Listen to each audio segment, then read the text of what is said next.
Good morning. Good morning. All right, Katie. So, for you newer people, every quarter we present stats, and actually, many of you might not be aware, you actually receive stats by email every month.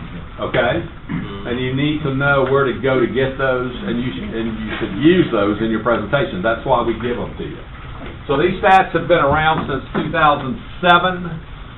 Sean created them with Chuck Carr because we needed more info and more intel. 2007, 2009 was extremely tough time in the business with very high supply, and we needed info to get sellers to see the market and price right, and we needed buyers to be more realistic. So these stats were formed. They've grown and grown and grown, but they're a significant part of the Rawls Group and your ability to use them in your both buyer and listing presentation. So you get them monthly. We do this quarterly. We interpret from our best opinion what these mean to you, and hopefully you walk away. The purpose is that you have scripts to talk to your client about. That's why we give you these. Okay? So let's Brad. yes. So we all know where to find the quarterly. Where do you find the monthly? They're emailed to you. No? It's in the whole, it's in the fourth quarter site. Right. Folder. Well, I'll get back to you on that. It's called the MMO. There's been some inconsistencies, which we're going to run into. And there's always of it, but it's Well, we should probably, we have the ability to email them. Yes, we do. Yeah. We do. We do. Yeah. But you did send out a link to the stats. Yes, the quarterly. And if you go to that, it is just a web page. It's a Google Drive, but it's a web page, and you can favorite that web page, and you can navigate up and find all kinds of tools. This is what Brad was talking about. So this is our quarterly report. There's monthly reports, but there's all kinds of tools in there that you can use, from free listing packages to buyer presentations. So if you didn't realize that, every now and again I drill in there and I'm like, well, I never knew this was here. It's really helpful stuff. Yeah, packages that he calls it the toolkit. So open that up and you'll be amazed. But the easiest way, Kevin, is for us to send you the link monthly. Okay? All right, so let's begin. Fourth quarter stats. Up to the present, from third quarter, we were starting to see some signs of change. Okay? And this is what we're really here looking at the stats to determine our best guess, and it is our best guess and prediction based on information, what we think is going to happen in the future. Because that's our ultimate use for our client, is we are fairly good and accurate in predicting what we think is coming and what's happening currently. We have had an unprecedented rise since fall of 2012. So just incredible green light month, green light month, green light month, 76 green light months, same month year over year up, okay? And every time the stats, the presentation was the same. All metrics we look at looking good as far as a favorable market. It was like the Truman Show.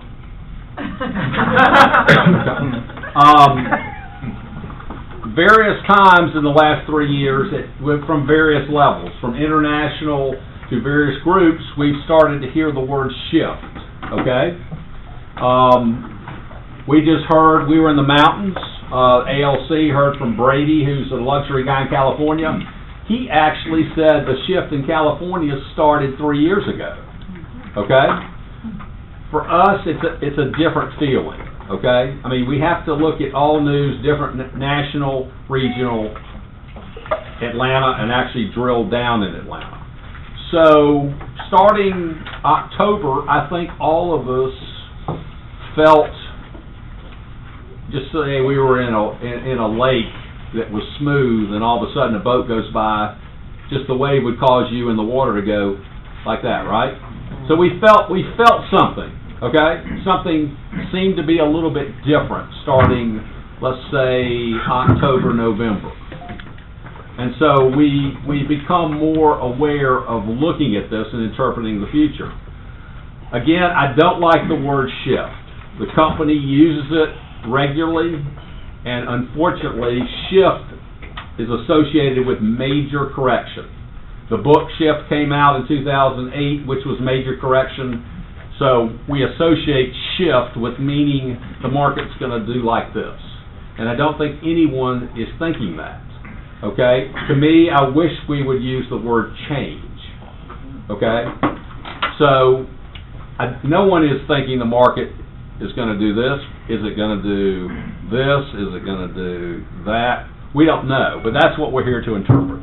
Okay? So there are, for the first time, more signs in these stats that something is changing. And what we're going to do today, because we actually have evidence on both sides. We have evidence that things are still very good, and at the same time, we have evidence that things are changing. So we're going to keep track of that in our talk today. And again, I think at this point, all you can do is analyze and again, remember this, we've been saying this for 4 months. Every property is its own analysis, okay?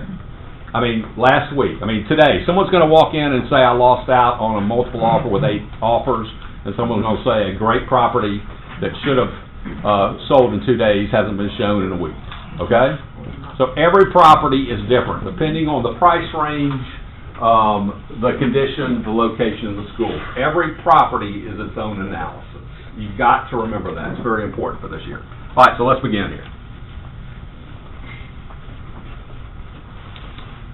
So, just as a note, raise your hand if you're looking at or you're seeing these stats for the first time. Okay, so most of you have seen them for years. It's been the same. Oh, average. Oh, I meant down. Well,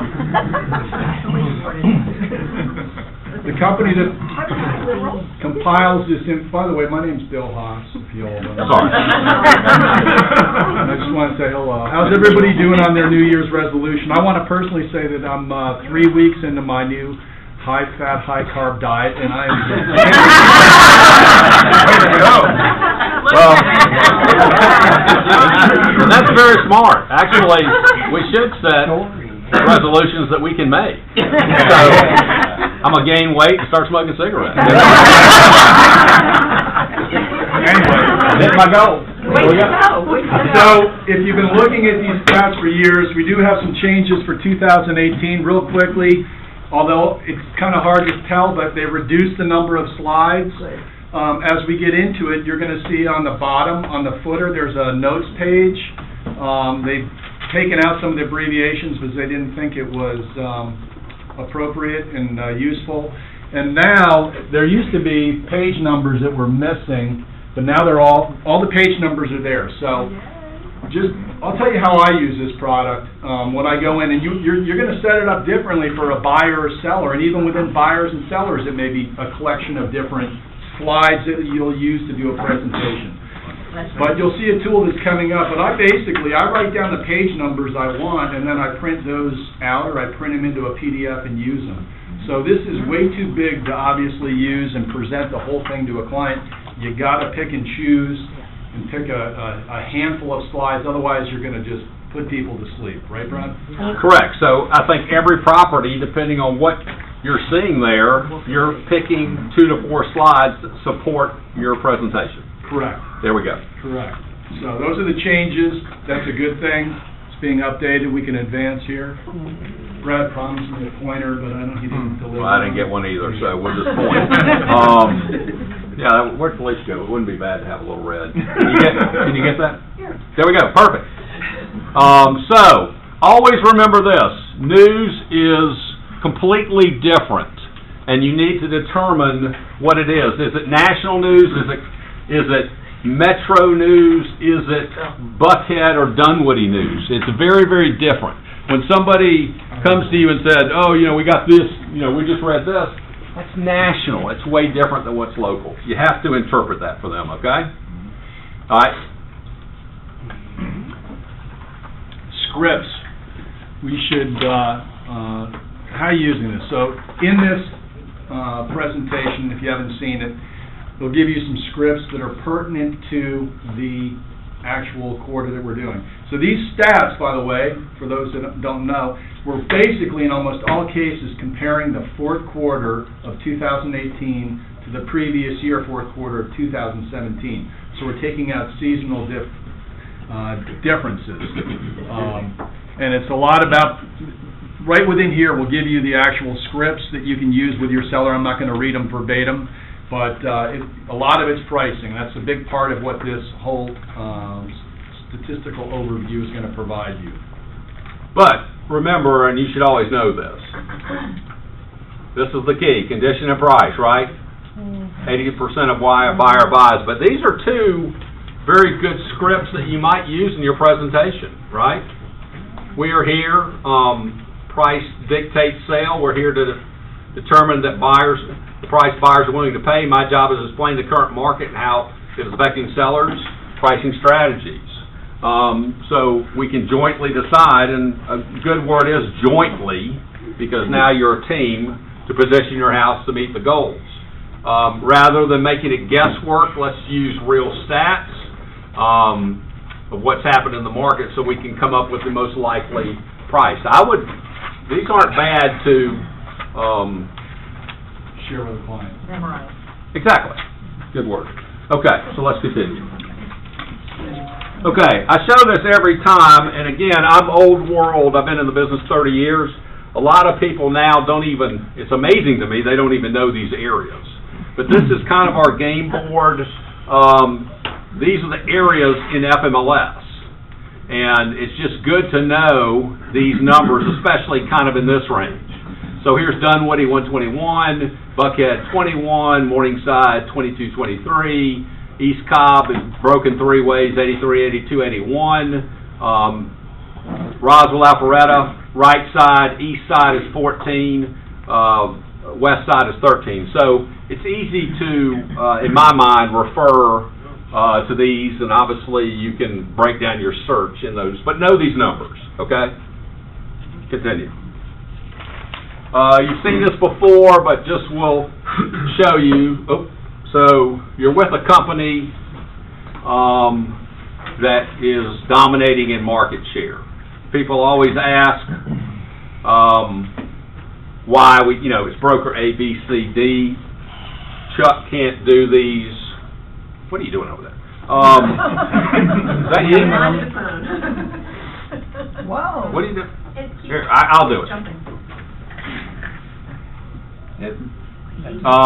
We can't tell you the companies. I can move them now.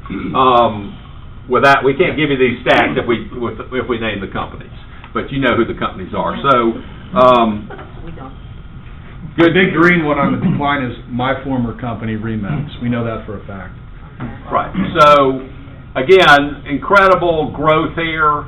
At some point, I think you got to level. I mean, I think it's great that we've leveled as opposed to decline. You just can't keep, it's nearly impossible to keep going up forever. But this was an incredible run. A lot of this growth was during the downturn, and the reason that happened was we're a training company. So it was already in our DNA to be able to train people through the big shift of 2008 to 2011. Okay? This is something that's new. This is an index, and it's broken down by the different data metrics that we follow, like number of homes sold, median price, days on market, etc. And this is in the middle of the presentation when you get it, and it's actually clickable links. So if you went in here, this is a good place to start your list where if you decide what you want to show somebody. But each one of these has has a link, a hyperlink to that page in the presentation. Now, You want a demo? yeah. That's fantastic. Yeah, it's really pretty Page cool. 37. Yeah, so you don't have to keep scrolling through trying to look at them all and finding it. Oh, I used to- Control click, and it'll bring you to that slide. The thing you need to understand about this information, so when you go into the link that is provided to you, it'll take you to a folder, and there'll be these reports and others in two different formats, in PDF and also in Microsoft PowerPoint. The interactive stuff, whether it's this or one where you add prices, and you'll see, Stacy's going to demonstrate it, you have to do that in the PowerPoint. We Now did we're gonna love that. You did it, and then to get back, you got to find that page. 37. But Magic it's a pretty cool little new feature that is brand new to this product. Yeah, I like it a lot. So, All right, so here is the first sign that maybe something is on the horizon, that there's clouds on the horizon. So in the past,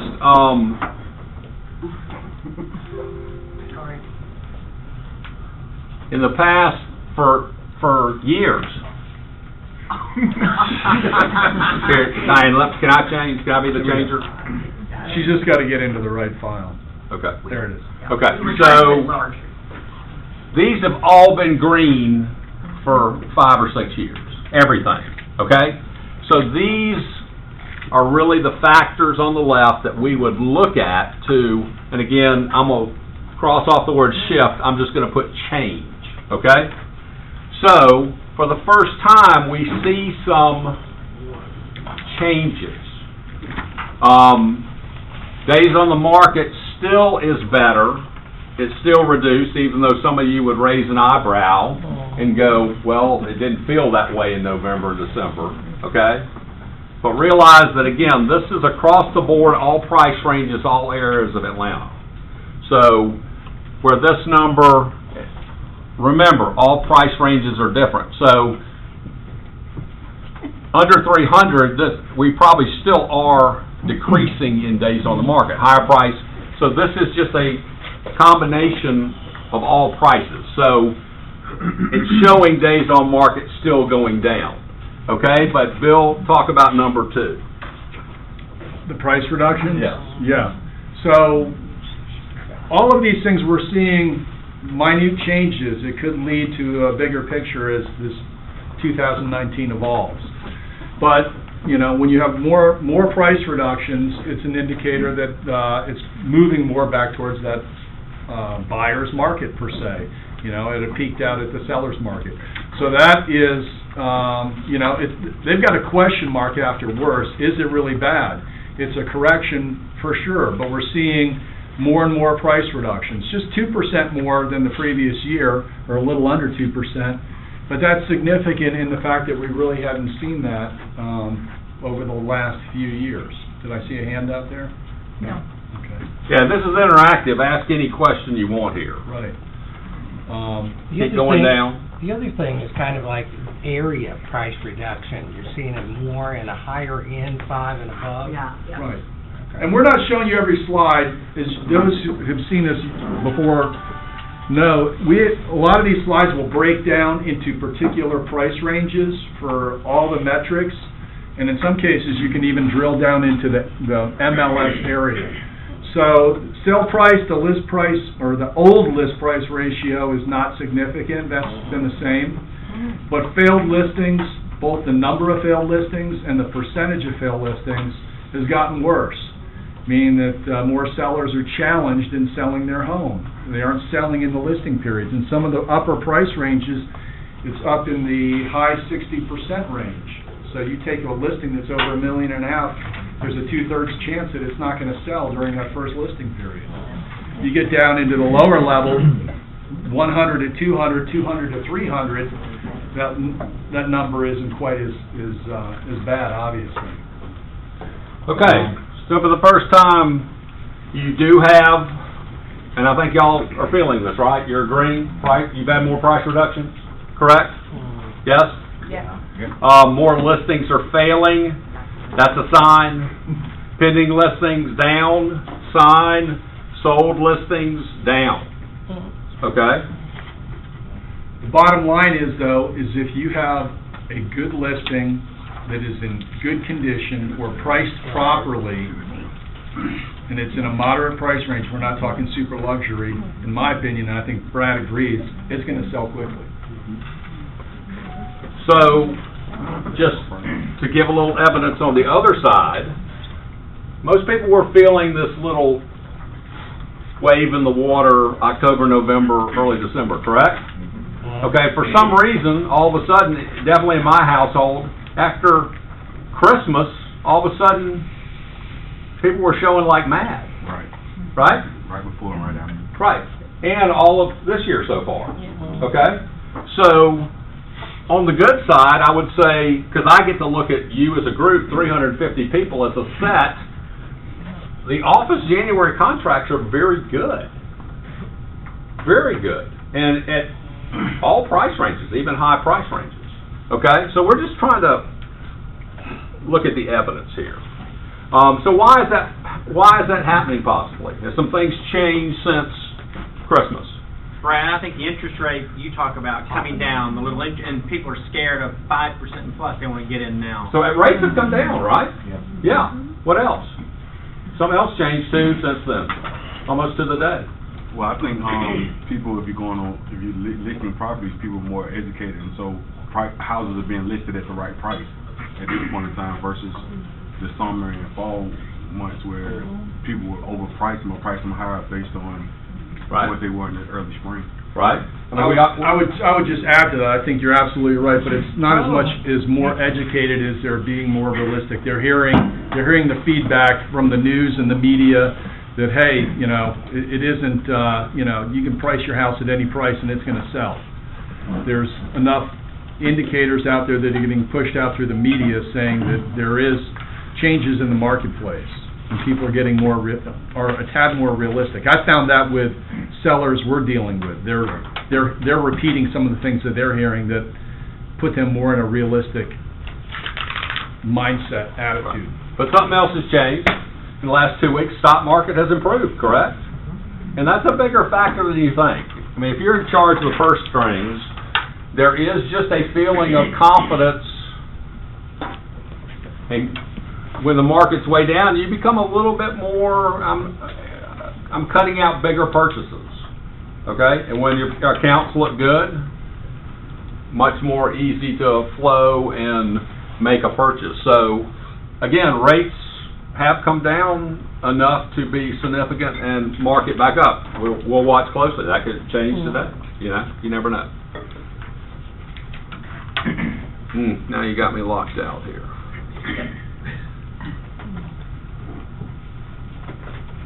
Okay, so here is, again, evidence something's changing.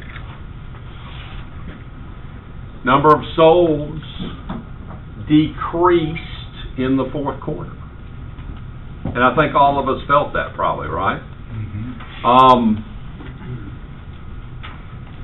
All ups, that's a pretty big number when you think about it, okay?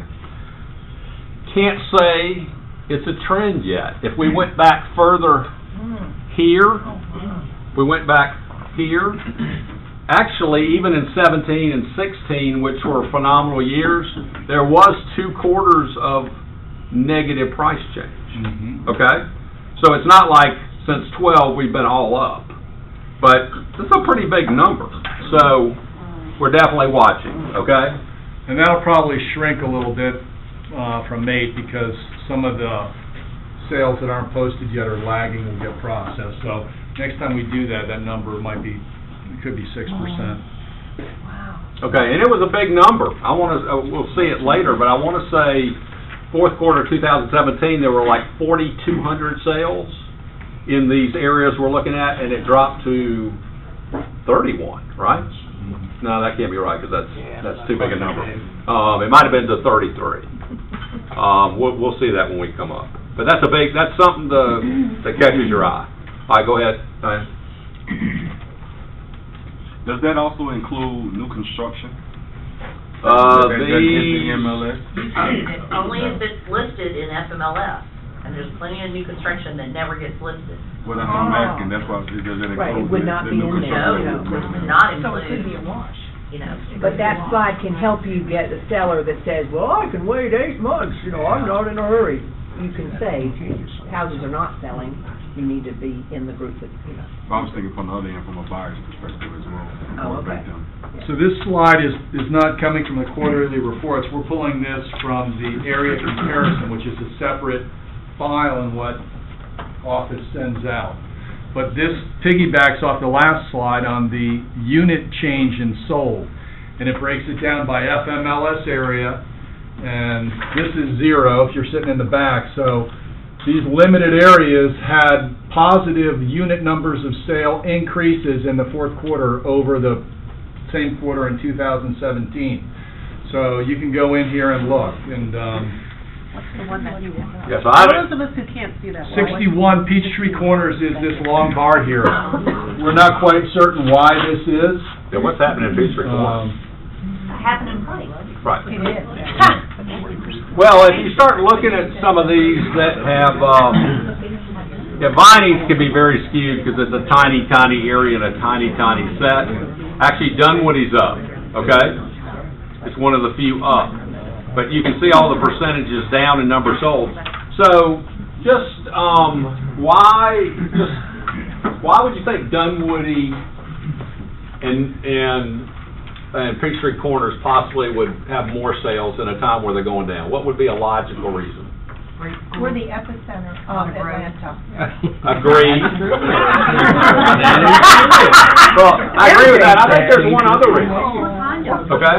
I think as far as value for the money, for the lot size you get and the type of house, they might be older houses, they might have lower ceilings, but it's a pretty good value for a fairly central location, correct? Yeah. We had a lot in that area, moved out of the city to that area, and the reason we did is because of the price difference for the square footage. Yeah. In versus out, that we added 15 minutes to a commute, but it was worth it to get 4 times the square footage in a garage. There you go. And for argument's sake, some pretty good schools out there, too, right? Billy? Yeah, so I mean, the interesting thing is the highest decrease in number of sold is Area 132, which is Sandy Springs inside the perimeter, and 131 with a negative 18. So, but again, the other thing, the way this data you're talking about the total number of homes sold. So, you know, you throw in, like in Area 32, I don't know what the total number of homes sold were in the fourth quarter, but it could be like 30 homes. You add 10 more because one new development is in there, that's going to change this data pretty dramatically. So you got to take some of it with a grain of salt. It doesn't mean, you know, 131 is falling off the hip, or 132 is a bad place to buy. But I think you can see there's somewhat of a trend here, okay, that we're going to watch. Okay? You can look at this, go ahead, Diane. You can look at this a lot of different ways in these stats. So this is a pretty cool, and we're only showing you one. The next slide has, there's multiple ways they've looked at this. So this one is percentage change in median price by color, but there's probably 5 of these that compare different things. These are also in that area comparison report, not the quarterly stats. They're coming from 2 sources. But, you know, green, if you can't read it, is 20% or more change. Lighter green, 15 to 20. Yellowish, 10 to 15. You get down to the red, it's still over or 0. So East Cobb, in this particular thing, fourth quarter, they're showing smallest change in median price as well as possibly even down. Yeah. Okay? So just something, a different way to look at it. Where prices are going up, where prices are going down. We're kind of in a sweet spot in that, you know, here's our location. So a lot of us go Chamblee, Brookhaven. Prices still going up there. Inside 285 still going up there. I mean, kind of our closest areas really aren't showing. I mean, some of us going to East Cobb too. But not, even though, you know, not much in the quarter, not much price change in Alpharetta, Roswell, and a lot of us go there too. Look at these; they're interesting, and you can definitely come up with some trends that you can talk to your clients about. Real quick, so Chuck started doing this, the Rawls Group Advantage, which has been an advantage for many years in Atlanta. Our 6 offices are an elite group in the Keller Williams system. 5 years in a row, #1 residential real estate company in Atlanta and Georgia in closed sales volume. So that's doing $1 billion more 5 years in a row than companies with sometimes 2 and 3 times the number of offices. So all these are fairly similar, except this one is worth noting. And it could be part of your presentation depending on who it is, but 28% lower time on the market with the Rawls Group compared to the rest of FMLS. Wow. And that's a significant number. Okay, go ahead, Diane. This is just in a different format. So it's the same thing we just said, Rawls Group difference. It just shows you by price range. But we outperform FMLS in almost every price range. So, yes. How would you, and I know what I'm thinking, they'd say, well, why is that? Would you go, well, we spend more time than any other company on reviewing stats and understanding the marketplace? I mean, what kind of response? Exactly. They're going to say that. Why does that happen? Well, exactly right. We have stats we've had for over 10 years. We analyze. We make this more of a economic analysis for you. Also, we're better trained. We're the #1 training organization in the world. You can have that ready if they ask that. 2 years in a row. And we have more agents. I mean, we just have a huge base of agents in our Rawls Group to compete against. Big data and artificial intelligence. On the cloud. Well, that will be soon. That will be. Starting next month, we'll see. That might even up Keller Williams as a whole advantage. Okay, so this is the chart that we usually look at earlier. We've kind of reversed this, and that we've gone through things that show that there's a change in the air. But as far as the fourth quarter, these metrics all seem to be positive good news.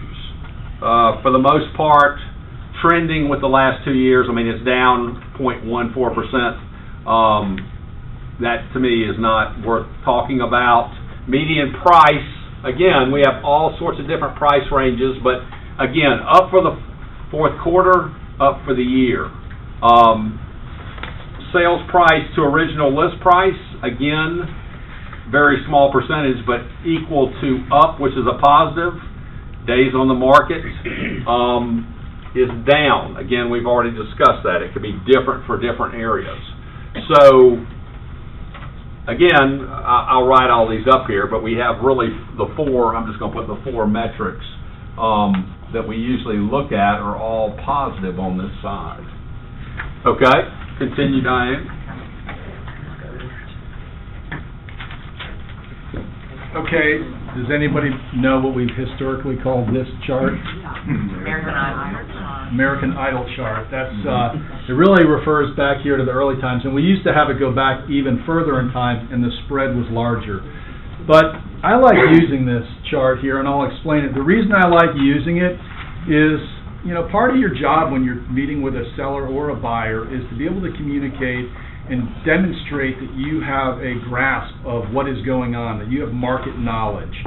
And this is kind of an all-in-one little slide that allows you to convey a lot of different things and show that you're an expert. But what this is basically, it's a review going back to 2009 by the month. Your red bars represent the active listings in any given month. So back in 2009, we had over 30,000 listings. The blue bars on the bottom represent the unit number of sales in that given month. So it was really interesting. If you go back here to like 2006, you would have thought, based on all the gloom and doom, that there would have been like no blue bars. They would have been down to nothing. But they've stayed really about the same, even since 2009.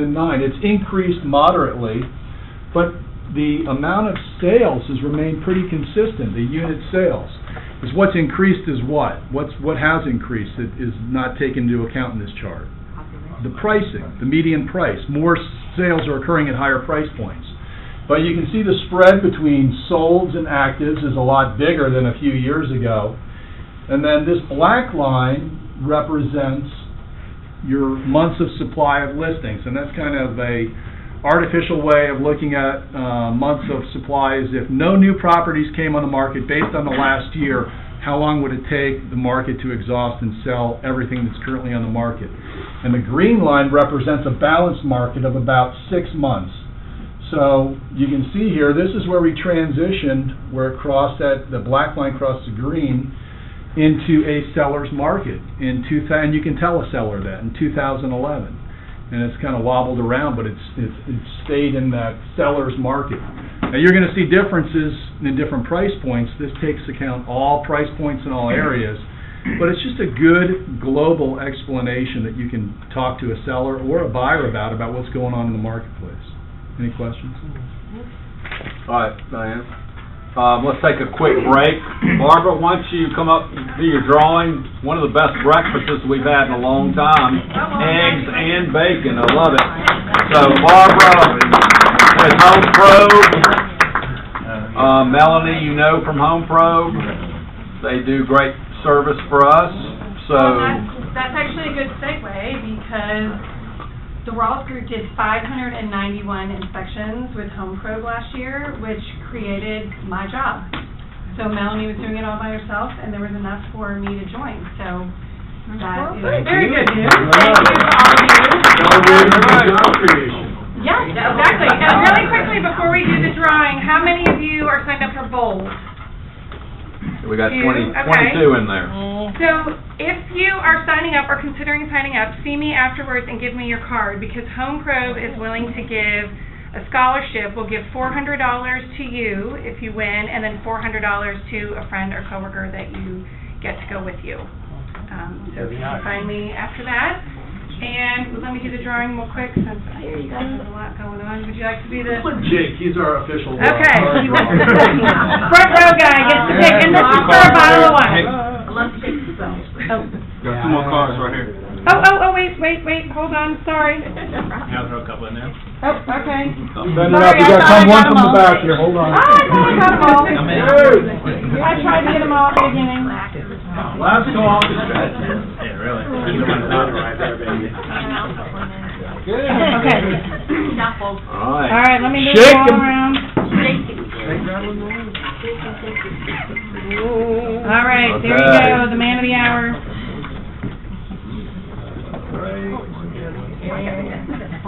Not that right now. You got it. It's a Okay, big one. card, it's a big card. Okay. Claxton Underwood. All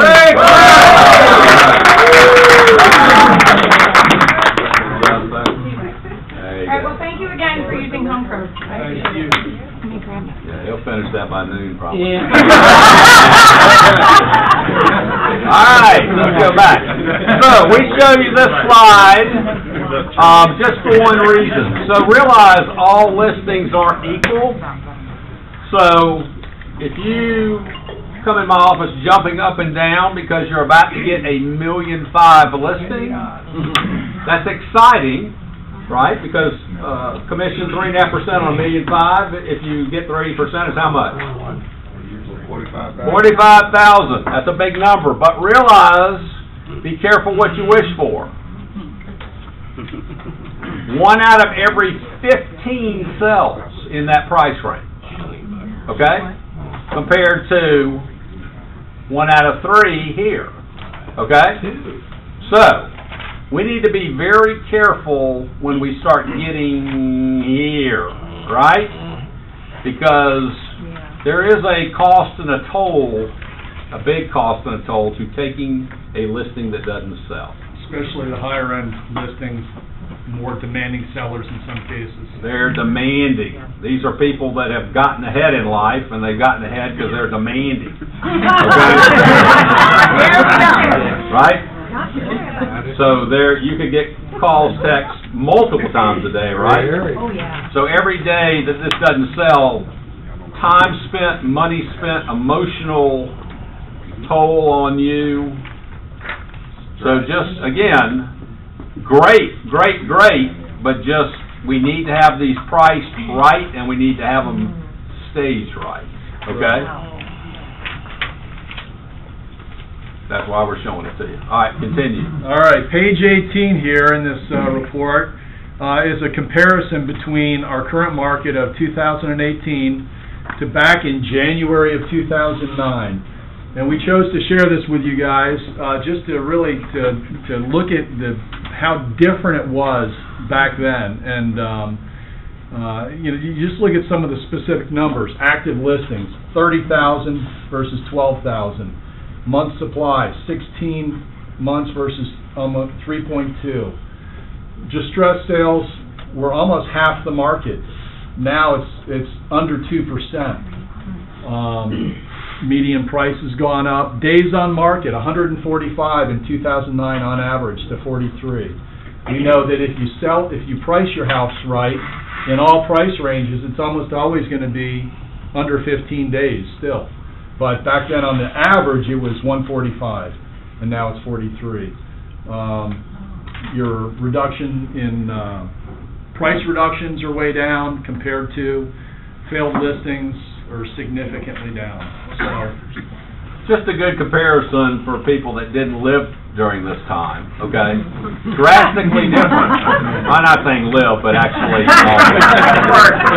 we don't have any 9-year-olds here, but weren't in the business then, okay? So 3 times the listings. Look at that. That's just pain. What that means is pain right there. So buyers were king. Yeah. Right. I mean, having a buyer is great. Listings, they were very prevalent. Having a buyer that really wanted to buy, that was motivated, was huge. And if you actually got people to buy during that time, those people should be very happy with you right now. I am. Right? Stephanie is an example. Because they have doubled their, at least doubled their money. Okay, continue. All right, so here's what we've already got up here, price reductions. Here's a more visual sign of that for the first time in a long time in the fourth quarter. Price reductions are up. Not a massive number. It's not like it's jumped to 60, but it's a new trend, which we got to watch closely. Continue. Same thing. We already have failed listings. We don't have it up here, but yeah, we do. Number 2. So, Bill, talk about that. Look at these 2 years. You get a little sawtooth here in the fourth quarter in 2016 and 17, and this is where I think we felt our pain this fall after Halloween, where the failed listings didn't go down. It kind of, the trend continued up, and we've got some more metrics coming up that show it, and that's just kind of that uncertainty we were feeling at the in the fourth quarter. It gave us a little heartburn. Right. So usually, I've said this. You know, you have a lull, end of summer. Let's say August 15th to September 15th. People getting back to school, back to the schedule, last vacation, and then fall is usually a very good time, very underrated time. But this year, wait, what's going on here? You know, we felt that. We definitely all felt that. Continue. So we wanted to show you this, again, realize that in all these that we're showing that are just a group number, most of them are broken down by price range. So when you're making your presentation, you might pick that. But you can see the difference in failed listings. 71% of listings failed means they didn't sell. 71% at $1.5 million, okay, compared to this game, right? Just think long and hard and prepare long and hard. It's great to have a listing here. It's a big number when it sells, but let's make sure it's positioned price-wise and condition-wise to sell. And okay. Brad, with this one, if you go back to analyzing your area that you sell in, like I'm in area 13, very low inventory. So it kind of doesn't go back when you break it down to where your area is, because We had a lot of things going in the fourth quarter. October, November was horrible, but December and January really. We're good. Yeah, but you gotta have it looking perfect, above, beyond competition, staging, amazing photography, and price it aggressively. I mean, in the last couple of years, we have been able to segue into this spring market, which has always been dynamic. Pricing has always been important, and I contend it's the single most important part of our jobs, pricing your listings right, because if it isn't priced right, your chances of this happening, where it's going to fail, go way up. But in previous years, it's been a little easier to miss that number and still recover. And now we're seeing some of these changes. It's really important. You got to get that right price coming out of the gate, and in the event you don't, you got to be willing to adjust quickly, in my opinion. Correct. And Rachel's very, very good about this. She's actually working a high price range further out, okay? So it's not like it's in close where generally things sell faster, and you're strict on both of those things, and you've had a lot of sales. And another thing I'm noticing with buyers, they are looking at houses all day long, and I don't know what's going on with the agents, I don't know what the expectations are, but they are looking, not motivated. You got a perfect house, priced really great, and they're just looking. The house isn't even on the market, and it's like, okay, so they're waiting till spring. Why are you looking at houses right now if you're not even ready? We're not, you can't take contingency on a, So I don't know what's going on with the buyers, but they are unrealistic, and they are picky, waiting for the perfect house at the perfect price. More than that. Good luck. Okay. And that's why I think the differential is, the other thing I'm having, all these people, and the agents included, acting like they don't understand. They're making an offer contingent on the sale of a home that's not on the market. Right. And a little surprised we don't run all over it. And coming in way under list. Totally. Yeah. And acting like, why aren't you excited about the sale? Yeah. Bill, how many days do you suggest before you do your price adjustment or reduction? You need to look at, I think you need to look at the price point you're in and what's happening there. I mean, first of all, look at some of the data. But I mean, we used to say the gold standard was 10 days or 10 showings. You haven't had an offer, and some even had that a week and 7. But I think 10 days, 10 showings, if it's under 750, you need to be thinking about it. Is what's going on here is that I think we all feel it. There's not that many great listings on the market even right now. There are inventory challenges. There's a lot of people, I think, I'm working with a couple, that are waiting right now for that good house that's going to meet their needs to come on the market. And when it does, they're going to be competing with those other people that are waiting. So as we see more inventory flood in, more sellers, the numbers increase. In the spring, that's going to help, but that's also going to add what? What else will happen? More buyers. More buyers competing for it. And as far as the pricing issue, I had one seller that we were way apart. I mean, he wanted to list his house for $1 million. It was worth like $750. Had a pre-appraisal. Pre-appraisal was like $740. Wow. But the older couple, so we listed $1 million, and I said, we are going to have to take, every 2 weeks, we're going to have to look at it. Sure enough, 2 weeks, we kept lowering it. He's like, getting nervous, like, is it going to show we're desperate? I'm like, the longer you're on the market, I mean, like every 3 months, you're losing about $20,000.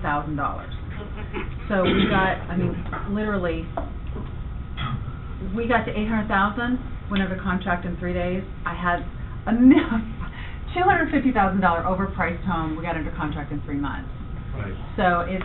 I mean, if you're getting no showings, and just you got to set that expectation. We're going 2 weeks. 2 weeks, 2 weeks. And that was set ahead of time, even though you started. Right. Totally. Yeah, you can do that if everyone's in agreement that here's the game plan. Did you put it in your listing? So, RJ, let me ask you this. No. Okay, so someone comes in, your listing's been on the market 3 days, and someone brings that contingent on a house that's hadn't been listed. What's your response? Well, is it a flat no? I tell my sellers, depending on the person and the agent and all that, right. Sometimes, like we just did one, we countered. Right. We said, Now this buyer actually came in close to list price to try to get our attention. Right. And I said, there should be absolutely no reason for you to lose your earnest money, Right. but we're gonna take the contingency on the sale of your home out. Right, We'll accept this offer, we want this many due diligence, and we countered. right. And we said, but then, if you don't close for any reason, we keep the earnest money as compensation for holding the house off the market. I didn't want to do the contingency with kick out, Right. because no one shows it. Right. So we said, and we'll give you 2 extra weeks if you need it Right. to close. Because we Right. know you want this house, you live in a good neighborhood, it should sell fast, but you're in charge of it. Right. So we need to put the risk not on us, but on you. Right. Put your money where your mouth is. Okay, so let's say this. I don't know, I'm waiting to hear. Well, it sure sounded good. Let's say this house has been on 3 months and your activity's been a little slow. Okay, what's different in that case? Nothing, really. That buyer's still walking in with a credit card, or without a credit card to the store and says, hey, would you hold this for me for a few months and let me see if I can sell my house? Yeah. But It's a non-offer. if it's a good price, you're more apt to go with this game. But what would you put in your contract to, it's not on the market, okay? Right. Which is kind of silly, someone would do that. So Right. if you were gonna play with this offer, would you say, one, you would go look at the house first, right? Wouldn't you go look No. at the house they're selling? No, I not would. until, Oh, yeah, but no, if I was gonna take it, I would look at it. Well, I'm saying, if we're But what I'm saying is, considering if making. you're not willing to put something in the game, Right. Yeah, they have to like up that earnest money. non-refundable earnest money, And up the earnest money. because if they're not willing to put anything in the game, Okay. they could act ridiculous on the All right, not the point I'm inspection. making. It's been on 9 months, okay? The seller is 9 to 7. But they're still coming in without any money. They're still saying, I'm gonna look at the whole thing, This yes. is the best thing we've had in 9 months, okay? It's not listed. What would you put in the contract as your steps? You wouldn't allow to go forward without it being listed, correct? Correct, but I really want it under contract, or for them to have some skin in the game. We would like it to be under contract, okay? Right. Let's change it. This has been on 5 years, okay?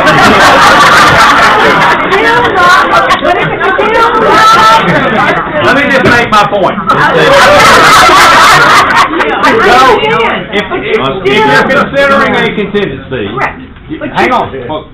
You have to, as the listing agent, go see their house. Yes, You have to go see Yes, if I it was considering, yes. and determine how sellable it is, right? The Right, condition, plus, in my contract, if I say we're gonna take that contingency, we're gonna say, List price and other things. we're contingent on this being listed no later than 48 hours after we go under contract, or seller at seller's option can void the contract, and we're gonna say, this is the price it's gonna be listed at, okay? Right, you Okay. can do that, but you still need to sell it on the And I would be more likely to entertain this concept right now than in late April or May when the market's about to die. So there's other considerations too. Right. Okay. And the reality is if it hasn't sold in 5 years, it's way overpriced, and even if the buyer does agree to pay for it, it probably won't appraise. It's cash. Okay. Yeah. But All right, here we go. What All right, here we what is interesting is the buyer and the buyer's agents don't seem to see that is not A game, a real offer. I mean, it's I understand. like when they ask, why are you not taking it seriously? I'm like, we're trying to take it seriously, but you need to put some skin in the game. All right, let's continue. All right, so we've already looked at this another way, but this is in the written form. Sometimes there's 3 ways it's presented. Some appeals more to you or your client, how this will actually sink into them.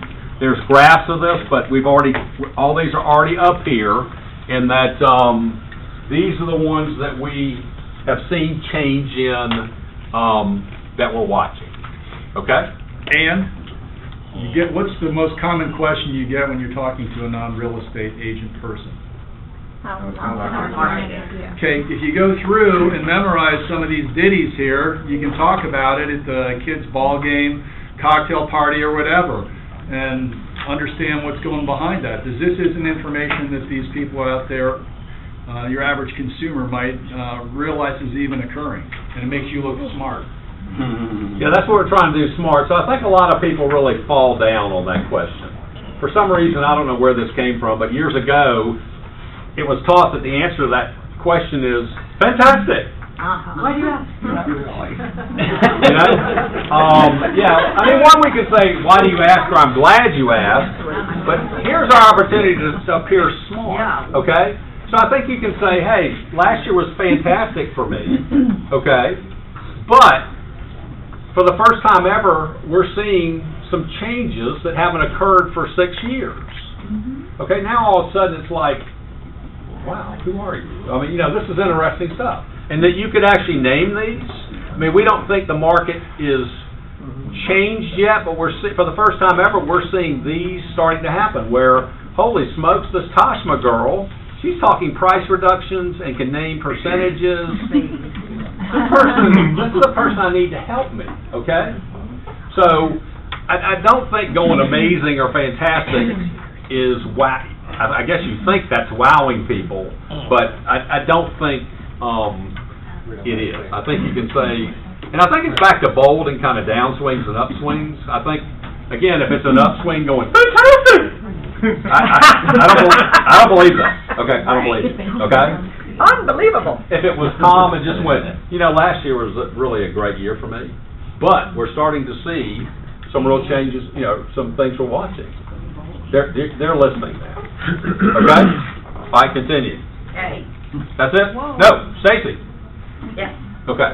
That's not our charge. Okay, there are 5 interactive slides, and I'll follow up with an email to enumerate them, where you can personalize it to your area or your price point.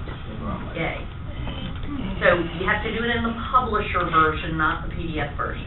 PowerPoint. Sorry, PowerPoint. You can't change the PDF. Same process each time. I'm going to double click. It's going to bring out and wow. And then make sure the numbers lock button on your keyboard is on to make sure it works. I'm just going to click in here, and that was 121. I'm going to do 13. And I'll step out of it and watch the numbers change. So, and you can actually compare 2 areas too. Well, this slide is one area to the Everything. entire market. Okay, there we go. But there is one where you can. But, yeah. Multiple areas. So you can pick the area you want as well as the price range. And you can show how your area differs from the overall market if you need to make that point.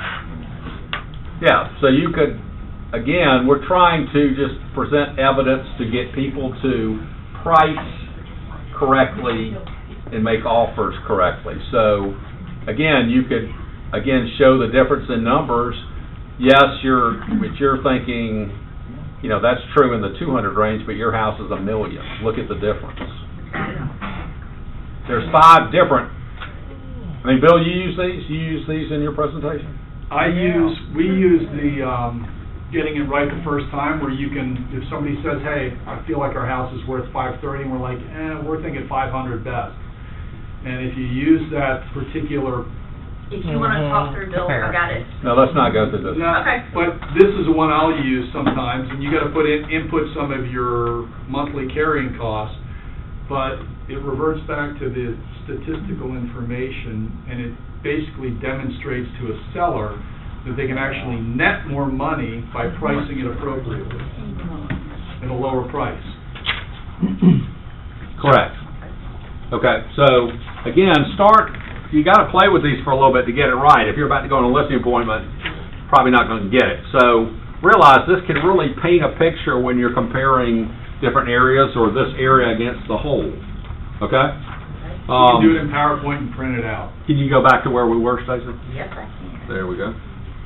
So give us about 10 more minutes and we should, this stats takes a little bit longer than the sales meeting. All right, continue. For some reason so we hire a statistician to do this. I tell people that, it's not like we're making this information up. And I don't like to use the word stats. I like to use the word data, because stats can be confused with manipulating information. So I always use it as we hire a professional third-party company to take our FMLS information and provide us more drilled-in data to come up with conclusions on what's going on in the marketplace. So when you go through this report, when you click into what Stacy sent, it goes through a whole bunch, and then you hit the summary, and you think you're done with it, but there's then this supplemental information, and there's a handful of pages that are beyond that. So we have a few more pages here that are in that supplemental. We're going to cover that, and then we'll be wrapped up. Yeah, but I like data better than stats too, right? Words make such a difference, okay? Data, I agree exactly what you said. Data sounds much more, just, nothing's been tweaked, it's just what happened, okay? I like showing this chart. Realize the year always follows somewhat the same pattern, okay? So this is monthly sales. You can see January is probably the lowest month of things selling, okay? Closing, exactly. Okay, why would you think that is? Coming off Christmas. Because these are things back from holidays, right? They're just less happening then. Good news is, I just love the momentum of a new year, because we just go up like a rocket, okay? And you can see all 3 years, last 3 years, almost identical, right? Peak, again, these are the greatest months, the 3, 4, 5 hitters in the batting order. Again, that's why I tell you, if possible, try not to take major vacations here. This is when the action is. Why not go skiing right now down here? Okay? And you can see, but it's interesting, we felt this change, this little wave in the water. So December closings probably happened from what business? October, November, which we felt like was a little different. And look at that's quite a divergence. And look at the difference. 16 and 17 are overlapped. They're exact. So 4,200 closings versus 31. Okay? So there's more evidence that something blipped in October, November. But I just realized this is good to know the activity of the year. It rarely changes. All right. Love this. Go ahead. Well, this is that same slide, only it's going back to 2003. Median price, the history on a monthly basis. I just think it's a cool chart to show people, and Brad and this is one of the ones that I'll use on a listing presentation, especially if somebody bought in the last 5 to 10 years, because you can do what, Brad? You can pick any year, so that's cool and pretty, but a little confusing. Yeah. Where you can pick any year to compare to, okay? So I have that all the time. Agents call me up and go, hey, I'm about to go on a presentation. Someone bought 2007. They're asking, what's the difference in prices? There you go. This is one of the 5 interactives, and I'm going to figure out how to do a little workshop. See this little box here on the interactive? You pick your year. Can you send us a file where it's just those 5? Yes. Yeah, that'd be cool. It's going to be a PowerPoint. Yeah. This could be an advantage in a listing presentation. So KW sells 30% of its own listings compared to other companies. The next highest is 16. So, hey, we're a bigger force. We're better trained. If you're in a listing competition with someone, this is third party. These aren't manipulated. There's a greater chance. I have more people that are going to sell this own listing. Could make a difference. Yeah. Okay. And you may, Brad and I, we sat down yesterday and decided what we're going to present to you guys, and we even talked about it. But put them into your own order so they flow in a good logical sense. If I was going to wind the clock back, even though we were talking about the Rawls Group and the advantage there earlier, it would be kind of logical maybe to put this in right after those, talk about the Rawls Group, or maybe before it, and then you talk about Keller Williams as a total, where we sell more of our own listings, and then you segue into the Rawls Group. So you got to kind of put these slides in an order that you're comfortable with. Good point. Yeah, Bill wanted to show you this. This is a good one. Yeah, I mean, you get the question, especially if somebody hasn't sold their house in a while, and they're, you know, they understand, like, why the hell should I pay for some guy's closing costs? Well, this is a price range analysis of closing costs paid by the seller. So, you know, it can demonstrate to a seller, hey, you're not out on your own here. This is something that happens on the majority of the transactions. It doesn't happen all the time, but it's very common. So they're not, feel like they're being taken advantage of, because I've had some sellers feel that way when a buyer asks for closing costs. Okay, and y'all know how, you know that conversation, don't you? So this, I don't know, this closing cost paid by the seller confuses a lot of people. Yeah. Actually, it shouldn't matter, okay? It's a net. It's all a net, okay? So, explain that, especially if it's your listing and someone comes in and they're asking for closing costs and you explain to the seller it's $6,000 and they go crazy going, why am I paying that? It's all a net, okay? So, don't get upset, Mr. Haas. They offered $500 asking for $6,000. We're interpreting that they offered $494, okay? There's a caveat, though, and Bob knows what that is. Appraisals. Yes. It does, you're right there.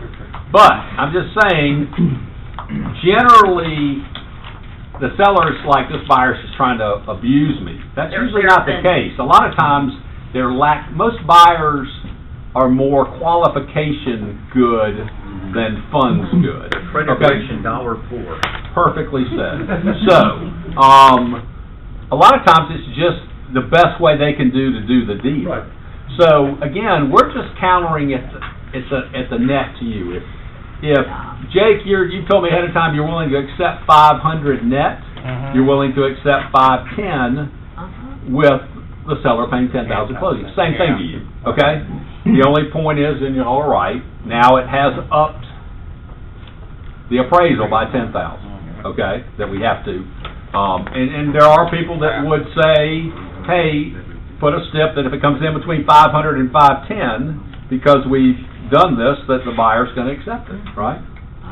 Okay. And your commission. You paid on 10 grand more, too. Well, unless you put in there, it does not cover. That happens about half the time, I would say. Yeah, some sellers will say, nope, I'm not paying commission on this, it's the difference. Right. And if your seller said that, what would you do? Absolutely, I would affirm their choice. I'll take it off 500, right? Right, Yeah. I think so. That's not why I'm doing this. I'm not doing this to make more money. Right. I'm doing this to get this sold. So I'm happy to put in, my 3% is based on 500, not... Right. By the way, Yeah. it would be nice also to discuss, I have been seeing a lot of decrease in commissions and a lot of big arguments about commissions. Has anybody encountered that? We may need to talk about that Yeah, later. some That's other kind of a time, different topic. some other time, to talk Yeah, about what is going on with our commissions. Okay, yeah, that's another talk. Yes. All right, continue.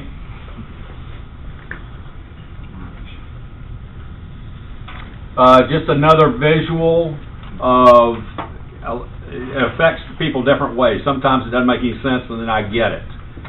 6 months, the yellow is a balanced market. We say neutral market, 6 months of inventory, not buyer market, not seller. So you can easily see in the lower price ranges, we're seeing seller's market. Here, buyer's market. That's why when you combine them all, sometimes we're seeing a positive number, even though people that work in this range are going, it doesn't feel positive to me, right? So again, just when we're getting listings in this area, we really need to double down on our preparation and homework and intel to get this right, okay? Because it's a great thing and a big number if you do it right, and not only do you not make money, but you're going to lose money, lose time, and pull your hair out if you get this wrong. That happened to me. I used to look like Bob. I got 2 listings I did wrong. Yeah, there we go. Okay, go ahead. All right, this is a good one. It's an oldie but a goodie, right? So, number of weeks, number of solds versus weeks on weeks on market. These are all weeks or months down here, and these are unit of sales.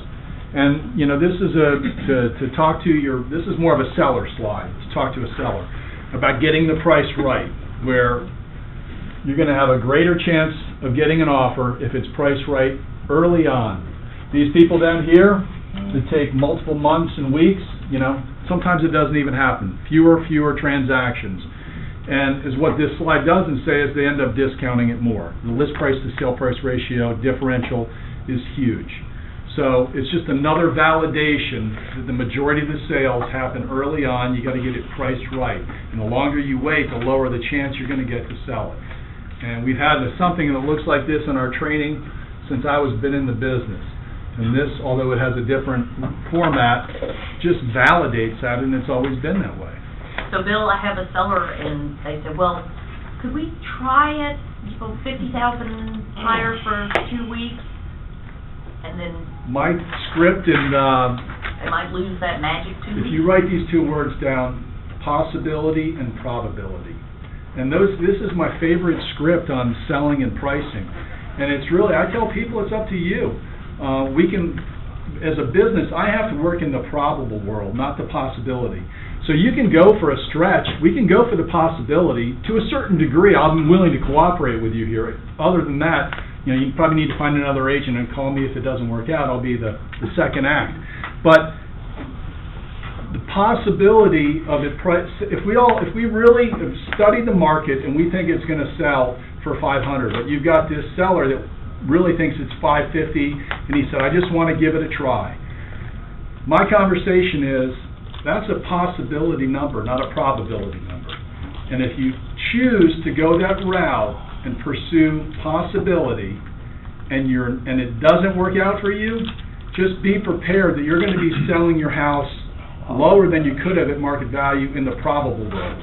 So if the probable number is 500 and they want to start at 550 and they're not successful in one of those upper numbers, it's going to take more time, and when you get out here, it's probably going to sell for $490, $480, $475 or less. Work in the probable world, not the possible world. I can give you an example. The house I've been watching, they originally listed it in May for $570. Should have probably been listed for $515. They just sold it now for $479. Well, it went. New asking price was $479. I don't know what it sold for yet. It just went under contract. It's been on the market since May. You can find dozens of examples. We had one in Alpharetta, 600. The guy was convinced as he put in all these renovations. Rode the market down. We even had an offer in at $520. Nah, we can do better because we were priced higher at the time. What did it sell for? Like 6 months later, it was $479. It was Seraphine's house. It's like, you know, we can pursue that. We can give that a try, but just beware. If it doesn't work out, you're going to net less money. That's, you know, a proven fact. 2 week price reduction. Well, you got to react quickly. Right, so But you all your data says 500, they want 550. You have a couple choices. You could go, guys, I'm here to help you out, but everything's telling me in my heart this isn't gonna. You need to find someone that really feels like they can get you 550. Right. Okay. If you feel like the possibility is a greater percent, okay. I mean, at 550, if you feel like it's a 5% versus a 50%, okay, that makes a difference. Or you come to an agreement right then that I'll try this, but we're trying this 10 days, right, and then we're going to this number, and that's signed off on. Right. Yep. Would you recommend doing an appraisal if it's like that? And then What's that? Would you recommend a seller doing an appraisal at that point in time? You could. You could. You just got to be weary about those because I've had those backfire on me, listing appraisals. I mean, there's good and bad things to that. It's a whole other discussion, really. Right, and then another piece on top of this 550 not working, even if you got someone to offer that's not cash, which is most likely, you still are dealing with appraisal problem, right? So we had it happen to us. It was, when was that house on Tree Ridge over there, over in Rivergate? people, they were ready to sign with us, and then when we came back with a price, they're like, oh, you're kidding me. You're $100,000 over what it should be. And we tried to salvage it, and they ended up going with another agent. Listed it for that price. Listed it for that $100,000 price over. What? 6 months later, expired, off the market. They don't have to sell. They weren't that motivated. It was obvious. But makes you feel really good when you miss an opportunity to turn it down, and the market validates it that you were actually right. I don't want to go back to the guy and rub it in his face and say, I told you so, but I'm feeling it in my heart. You're loving it in your heart. All right, continue. So good conversation here. All right, so we're not going to go through this, but again, this is at the end of your stats. Read this. There's 3 pages of this. So you're going to use a paragraph or a line in here that speaks to you. That again, the purpose is that it's convincing evidence that you feel like will cause your buyer or your seller to act appropriately for the market situation. That's all we're trying to do, is have them understand the market and act accordingly. Okay? Any other comments? So, Bill, thank you a ton. Great job. Will you be sending us this PDF? This already has gone out, but we'll send it again. What you did, a link. I mean, we sent those were today's. I wouldn't use, we take these out to share those with you. I wouldn't necessarily use these No, same ones. but they're very good ones you pointed out, and they're worth it to re-review, those 32 slides. We're happy to send that. Thank you. There you go. What else? I would think like your best script for when you're up against the agent buying the listing. In your case.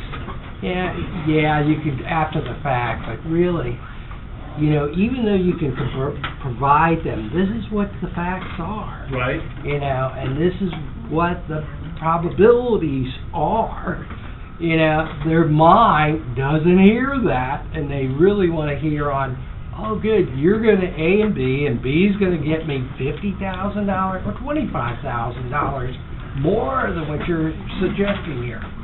It always happens. It happens most of the time. I would say Jake's question was, what's the script to really justify the right price, and to talk about that possibility, probability, and then follow back up with specific homes that are still on the market. I did this exercise for high-end property, $2 million property in Buckhead, and I went back, and some of the houses they wanted to compete against, they were $1 million high, have been on the market since 2014 continuously. And it's like, how do you explain that, Mr. Seller?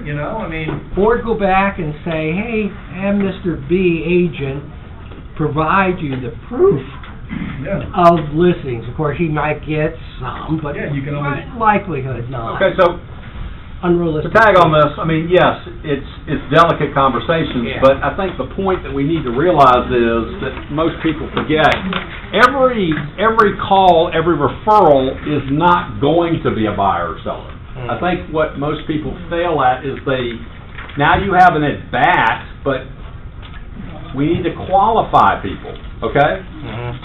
So we hope to get more listing at-bats, but we should realize we're not looking to take 100% of those, okay? We're going out there as much to interview the seller as they are interviewing us, okay?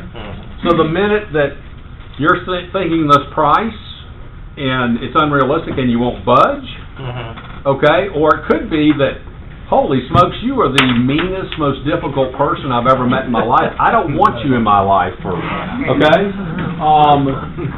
So if mentally we realize the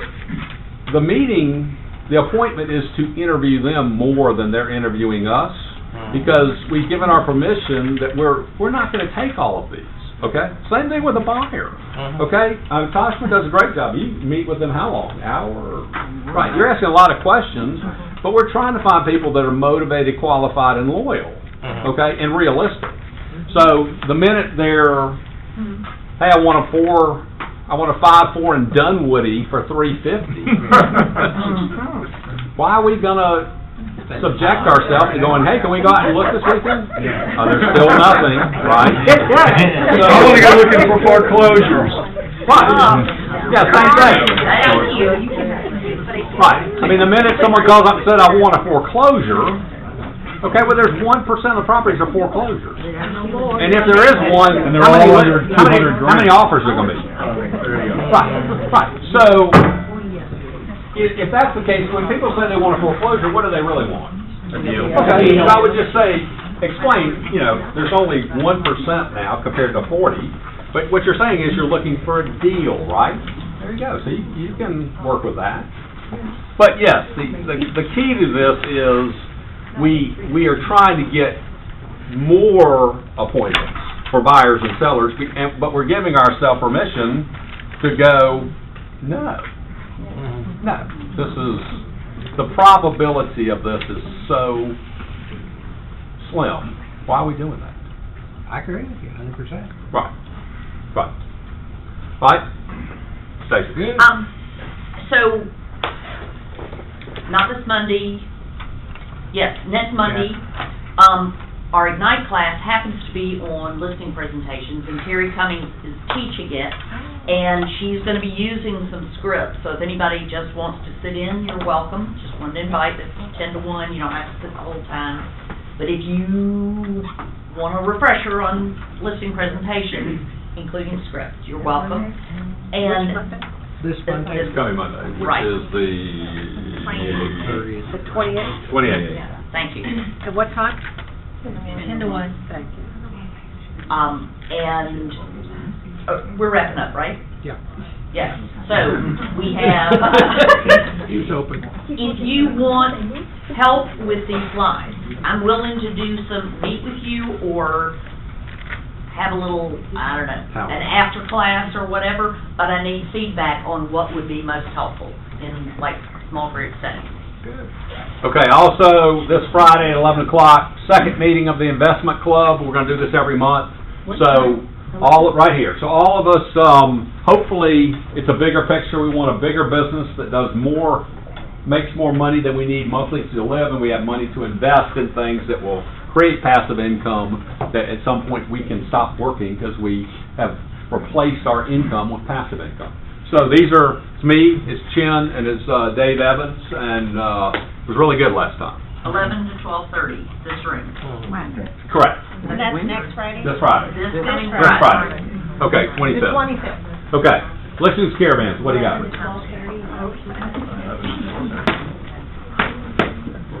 John?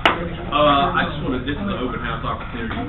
Last weekend, I want to thank the agents that came out to ARIA when we did an open house from 11 to 5. We had 2-hour shifts, and I think, I don't know if anybody's converted any buyers yet, but we'll try to do the same thing. So if anybody's looking for an opportunity, that's new construction right here in Sandy Springs. So, anyways, give me a call, so let me know. Who else? RJ? We're listing a condo I mentioned last week in Mount Vernon Towers. It'll go on by Friday. 2 bedrooms, 2 baths. That is the over 55 tower with the best food in Sandy Springs, I'm told. Anyway, it is $250. So we just did some updates, and the pictures are this morning, or today. Good. Susan? So, our Morningside house is gonna be coming on the market on, Wednesday next week. I'm gonna do a caravan on Tuesday, 1.350, and I'll tell you what's helped me with that price point is we looked at the inventory, and my client was willing to go with me to look at 8 different houses to see how it compares to hers, and I got the price I wanted. So, and they changed out some fireplace surround, and they did the things I wanted them to do. So, I think this house will sell quickly. I've already gotten some response on Facebook. So, anyway, great house, 4 bedroom, 4 bath, completely renovated, 2-car garage, detached, lots of storage. What street? Brookridge, right across from Orm Park. Great, quiet street, great location. So thank you for saying that. So a lot of, again, time before we even start sometimes can save a lot of money and time. So you were willing to spend 2 or 3 hours to show them 8 properties. Will they go, well, mine's better than that, or let's go look at it. No, it's not. Okay? Right. Good. Very good. For your investors, I have a lot coming on in Oxtel. It's level. It's already had utilities run to it. 6064 Pine Street is the address, 6800. Eddie? I have a need. I have a client that is looking in the Trick area, 4 bedrooms, would love a basement if possible, either finished or unfinished. Moving here from Florida up to 500, so if anybody has anything that might be coming up in the Trick School District in East Cobb, I'd love to talk to you. Should be doable. Frank? Got a 3.5 townhouse in Vinings Crest, which is a great location in Smyrna, actually right behind the Home Depot. That street right behind Home Depot, almost across from Peasley, which is one of the better elementary schools in Smyrna. It's definitely the best. I've also looked at everything else in there. It's by far the best floor plan, and she's done all kinds of upgrades. There are 2 others listed at $450 that she beats hands down. We're also going to list it at $450 or maybe $449. Okay. So, Nice. yeah. Good one, Fran. Who else? Good. Okay, we will send you the stats, but Actually, there's... I'm gonna give MJ my autographed copy of my presentation. We'll still send it to you. Unmarked. It's personalized. There we go. So, but you realize there's 3 to 4 times the number of slides in the entire package. Okay, again, here's where we are right now. We got some things we're watching, okay? We got some things that are still very good. What I'm trying to tell you is, it's worth giving your best effort. The business is out there right now. But we are watching this closely, and just remember, every property is its own analysis, okay? Very, very different every property. You'll come out fine if you remember that. Okay? All right, carry on. Have a good one. Thank you, Bill.